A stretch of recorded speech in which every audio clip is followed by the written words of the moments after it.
Telangana ration డీలర్లు తమ బకాయిలు చెల్లించాలని డిమాండ్ చేస్తూ ఆందోళన బాటపట్టారు. 5 నెలలుగా కమిషన్ డబ్బులు, గన్నీ బ్యాగుల బిల్లులు ప్రభుత్వం విడుదల చేయకపోవడంతో తీవ్ర ఇబ్బందులు ఎదుర్కొంటున్నామని వారు ఆవేదన వ్యక్తం చేశారు. దుకాణాల అద్దెలు, సిబ్బంది జీతాలు కూడా అప్పులు చేసి చెల్లిస్తున్నామని డీలర్లు తెలిపారు. రాష్ట్ర రేషన్ డీలర్ల సంఘం అధ్యక్షుడు నాయకోటి రాజు మాట్లాడుతూ ఉచిత బియ్యం పథకం విజయవంతమైందని గొప్పలు చెప్పుకునే ప్రభుత్వం డీలర్ల కమిషన్ బకాయిల విషయంలో మాత్రం నిర్లక్ష్యం చూపుతోందని విమర్శించారు.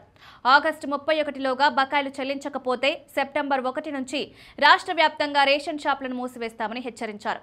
సెప్టెంబర్ 2న ఆర్టీఓ కార్యాలయాల వద్ద, 3న కలెక్టర్ కార్యాలయాల ముందు ధర్నాలు నిర్వహిస్తామని, 4న అసెంబ్లీ ముట్టడి కార్యక్రమం చేపడతామని సంఘం ప్రకటించింది.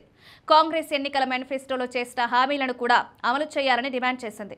అందులో భాగంగా డీలర్లకు నెలకు 5,000 రూపాయల గౌరవ వేతనం ఇవ్వడం, ప్రస్తుతం క్వింటాల్కు 140 రూపాయలు ఇస్తున్న కమిషన్ను 300కు పెంచాలని కోరింది.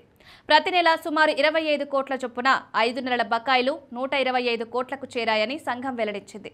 ఈ నెలాఖరులోగా డబ్బులు విడుదల చేయకపోతే సన్నబియ్యం పంపిణీని పూర్తిగా బహిష్కరిస్తామని డీలర్లు హెచ్చరించారు.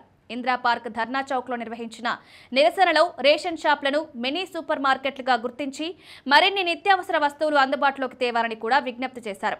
అయితే తెలంగాణలో మొత్తం రేషన్ కార్డుల సంఖ్య 89.95 లక్షలుగా ఉంది. వీటి ద్వారా 2.81 కోట్ల మంది లబ్ధిదారులు ప్రయోజనం పొందుతున్నారు.